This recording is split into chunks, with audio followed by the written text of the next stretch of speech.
Gente, nesse vídeo você vai tomar conhecimento numa cidade miserável do México, em que a água ficou praticamente o mesmo preço da Coca-Cola, mas não tem água de qualidade potável para se beber e sim mineral. Portanto, a Coca-Cola, no marketing agressivo, vende muito mais do que a própria água para se beber de forma saudável e destrói a saúde das crianças e adultos no vício dessa bebida açucarada. Roda aí para você entender. Mas antes eu tenho que te perguntar, tá gostando do canal? Então, por favor, se inscreva. Eu sou o Vinícius, bem-vindo, bem-vinda. Se por um lado, muitas vezes os moradores precisam andar quilômetros para conseguir água potável, por outro, encontrar uma Coca-Cola gelada é bem mais fácil e também acessível economicamente. Por uma série de fatores que vamos ver um pouco mais à frente, uma garrafa de Coca-Cola ou de água nessa região tem praticamente o mesmo valor. Sabendo desses fatos, não é de se estranhar que na região de São Cristóbal de las Casas, cada morador beba em média mais de 2 litros de refrigerante por dia. Essa marca coloca, infelizmente, a região em primeiro lugar disparado no consumo mundial de refrigerantes. E só para constar, esse é mais um caso onde o barato sai caro, muito caro.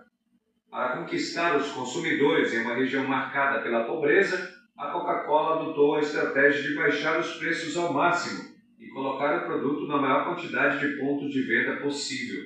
Assim, o produto está disponível até mesmo nas aldeias indígenas isoladas, que são acessíveis apenas por avião ou por longas trilhas na mata.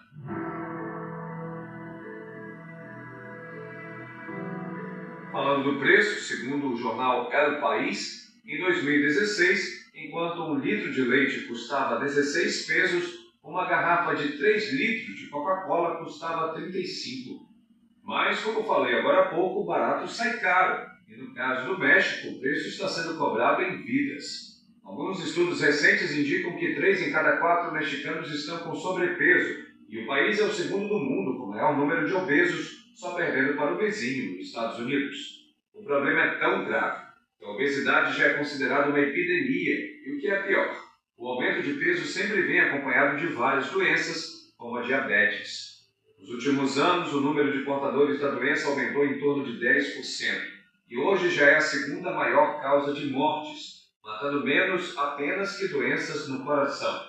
Olhando para esses dados, que nada mais são do que a média nacional, já dá para ter uma ideia do que acontece no estado de Chiapas, onde o consumo de bebidas açucaradas é 5 vezes maior do que no resto do país. No estado de Chiapas, que possui cerca de 5 milhões e 600 mil habitantes, 3 mil pessoas perdem a vida todos os anos devido a doenças relacionadas com diabetes. Além das mortes, existem outros efeitos da doença, como amputações e cegueira, e nem mesmo as crianças estão livres. Segundo diversas reportagens, para muitas crianças o contato com refrigerante acontece antes mesmo de completarem um ano. Uma pesquisa realizada em 22 cidades da região Altos de Chiapas identificou que cerca de 10% das mães servem a bebida a seus filhos antes de completarem 6 meses de vida, fazem que deveriam ser alimentados exclusivamente com leite materno. E o percentual de crianças que consomem refrigerantes diariamente, principalmente Coca-Cola, só aumenta na medida em que se tornam mais velhos. Os efeitos são devastadores, pois em apenas uma garrafa de 600 mililitros existe mais de 60 gramas de açúcar. Essa quantidade é equivalente a aproximadamente 12 colheres e meia de café e representa o dobro do recomendado pela Organização Mundial da Saúde para um adulto. Quando se fala de crianças, essa quantidade é até 4 vezes maior que o limite recomendado. Dentro desse cenário, muitas crianças estão apresentando um quadro preocupante, que é a obesidade combinada com a desnutrição, já que ingerem muitas calorias, mas sem os nutrientes necessários. A exposição cada vez mais cedo a uma bebida tão doce está criando uma geração de viciados em açúcar, que cada vez mais consomem quantidades maiores e sempre optam por alimentos mais doces. Outro problema que surge devido ao consumo de tanto açúcar, aliado à falta de água e outros fatores, é a alta incidência de problemas bucais em crianças. Dados de 2016 indicam que 98% das crianças do estado têm cáries. Se nada for feito e essas crianças continuarem a consumir tanta Coca-Cola, o futuro para a região pode ser ainda pior. Ao se darem conta dos problemas e perceberem que os estragos provocados pelo refrigerante são muito maiores do que os benefícios econômicos, como por exemplo os 400 empregos gerados pela fábrica, um grupo de habitantes locais decidiu agir.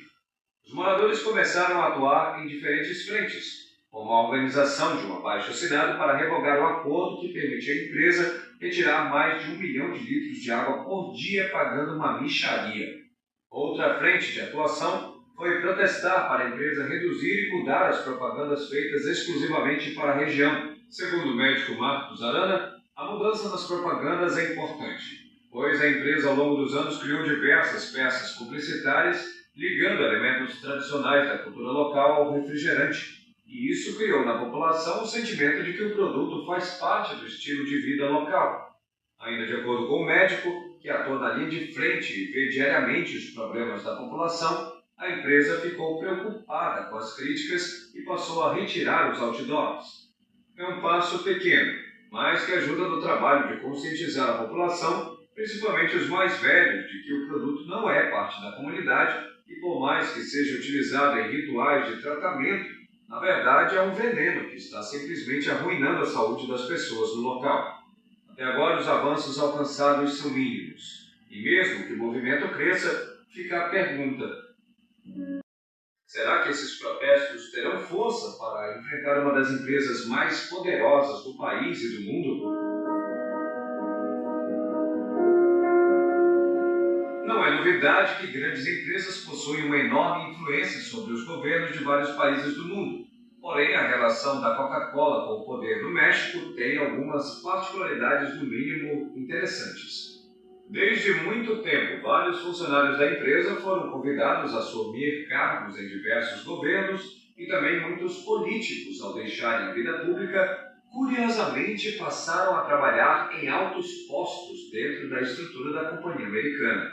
Por lá, esse movimento é conhecido como porta giratória e atingiu o ápice na virada do último século, quando Vicente Fox assumiu a presidência do México.